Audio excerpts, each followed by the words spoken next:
është e vërtet kjo që tha Preçi që këto partitë tradicionale po mundojnë të reflektojnë mbi kërkesat. Po ky reflektimi është serioz, është i sinqert, po të marrë të parin. Berisha...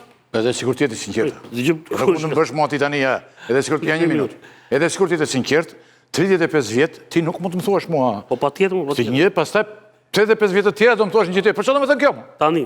Kjo ik pirla i ikën o njeri u, a kupton? Falë për... Çfarë bëri? Që do më thënë kjo më? Çfarë bëri? Thënë ke 35 vjetë mua ti. Meqense në protest, po i thonë duhet Shqipëri e re, ai mori ca të rinj aty të partia dhe i futin kryesi. Po është pra Berisha aty.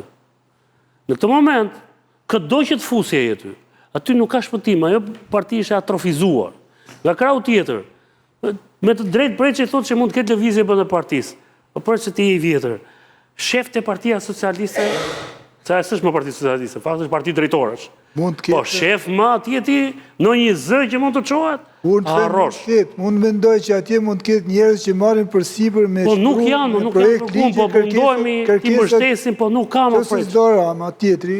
I kanë atrofizuar, më nuk ka atje fare, nuk ta tha Ylli para emisionit. Por i ka marrë 1 nga 1, më nuk vinë. Ai ka thënë urdhër dilni. Ai po thot dilni vetë. Tani, unë të atrofizuar si në partinë e punës nuk kam njohë, se tani e njerëzit edhe... Drejta, sa i po shkojnë? Një hap por edhe në partinë e punës, dolën njerëz kundër partisë punës. Kur erdhi momenti. Kur erdhi pra ishin të ideologjizuar... Dakor, po ne nuk mund të presim të shkojnë fiksi partia e punës o presim. Jo, ti ke tani 35 të bon, aty 20 ishin... Pikërisht, po këtë po themu. Ka koha. Tek protesta e parë që po ditën e martë që shku te parlamenti, unë po them, i shikoja protestuesit, më falë një minutë, i shikoja protestuesit dhe nuk njifin deputetet, më ikte deputetet aty se dini që janë deputet, po janë të emruar. Po pikërisht më unë nuk them që kjo edhe një po pikërisht më ato po them. Pra, nuk to kushte. Unë nuk them që kjo është rruga. Unë them që mund ndodhe kjo që e lehtëson. Po ata dhe po se bën deputet, ata do rinë sheshë. Fakti.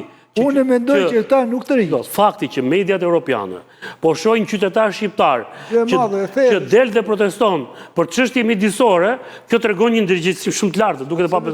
Dhe Rama vetë kur kishte folur dje partije, thoshte që kjo është një shenjë demokracisë protest. Më në fund, ju kthye dhe ai, kaloi te pjesa tjetër. Por ne ndodhemi para këtij fakti. Dhe problemi është, dhe jam dakord që lumi kur del i merr gjitha, më merr gur, drur, i merr gjitha aty. Por jemi para faktit që Rama në këto kushte, në këtë situatë, nuk ta jep dërheqje se s'ka mundësi. A di që është mundësi, tani ai nuk ka mundësi ta japi, se ai e di se çfarë pret. Më shumë se të gjithë ata që kërkohet largimi nga skena politike, më i rrezikuar ishte Rama, jo Berisha. Se ai di se çfarë pret. Është njeriu që ka dalë garant për investitorë strategjik, për interesat e vëndeve të cilët e kanë ndihmuar të qëndrojnë për shtet. A ka sjellë kjo protestë dhe lidhimimin e Ramës në arenën ndërkombëtare, apo ky përcaktim është shumë i egzageruar? Cili është? Delegitimimi i Ramës në arenën ndërkombëtare.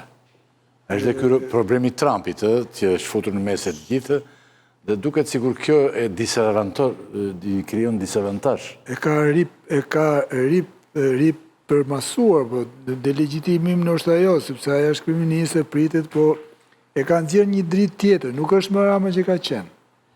Shtypi botëror, evropian, amerikan, ka shkruar shumë, si asë një herë tjetër, për shtypi, gati, si në ngjarjet e vitit 97 i kam parë, do të thënë, intensiteti i shkrimeve për Shqipërinë, dhe sigurisht që Rama nuk e ka më, dhe me thënë, këtë aurën e një drejtuesi, dhe me thënë, atipik në një vend ballkanik që është edhe piktor, ai tani shihet si një kryeministër i cili është në akuzë nga rinia e vendit vet.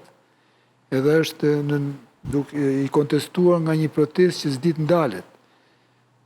Bota jep rëndësi edhe motivit të parë, që ka të bëjë me mjedisin, jam dakord me mjedisi është habitati dhe me zvërnecin. Në problemin me zvërnesin, ne kemi thënë edhe herë tjetër, nuk e ka krijuar protesta.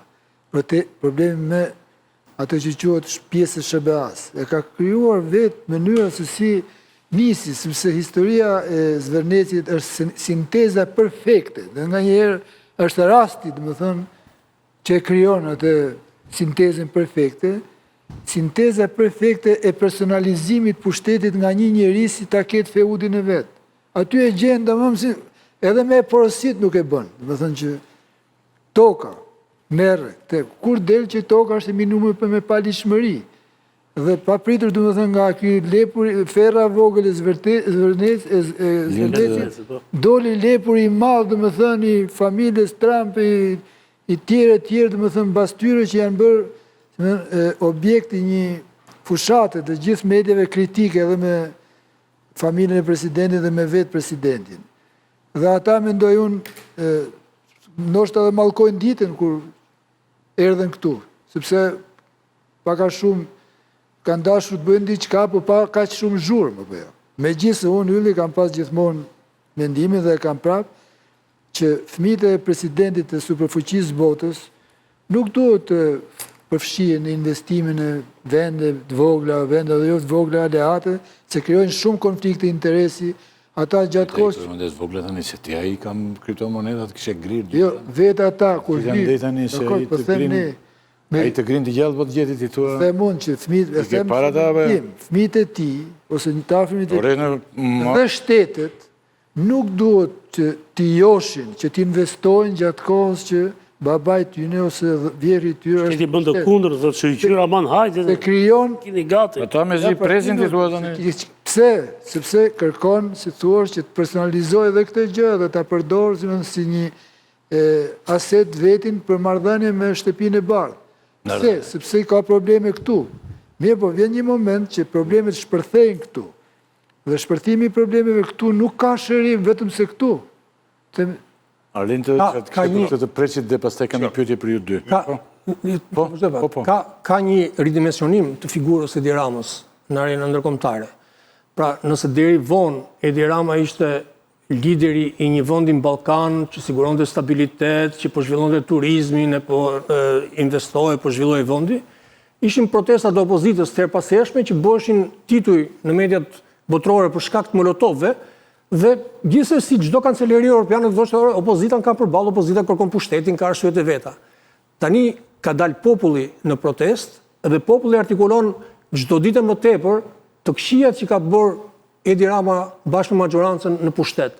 Dhe për këtë arsye, çdo shkrim i medias europiane tashmë dhe mediave serioze dhe të mëdha europiane ka kaluar nga ditët e para të konfliktit të Zvërnecit, të Trumpit, të investimit, ka kaluar në protestën në Shqipëri për të luftuar korrupsionin dhe protestën në Shqipëri kundër elitës politike. Dhe në një vend që aspiron të hyjë në BE, është kandidat, është duke kërkuar të fillojë të mbyllë kapitullin e negociatave, çdo ditë përballja me realitetin dhe me kancelleritë europiane do jetë ke populli në protestë atje të ka dalë. Nuk mund t'japësh më përgjigje europianëve që aty është faktori iranian, serb, grek e gjithçka tjetër. Nuk mundet do t'i gënjesh më ata siç përpiqesh të gënjesh me propagandë opinionin shqiptar. Se ndoshta këtu ka ende media që thonë protesta për Zvërnecin, kanë dalë njerëzit në shesh për Zvërnecin dhe vazhdojnë po me atë titull.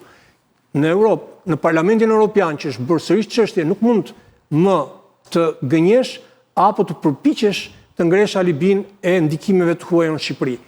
Nëse në Kongresin Amerikan kalon ai amendamenti i famshëm i një deputeti për të kërkuar monitorim 180 ditor të Shqipërisë që ka të bëjë me narkotrafikun dhe përsiatën e qeverisë raport me narkotrafikun, atëherë sërish kjo është prap një goditje ndaj Edi Ramës.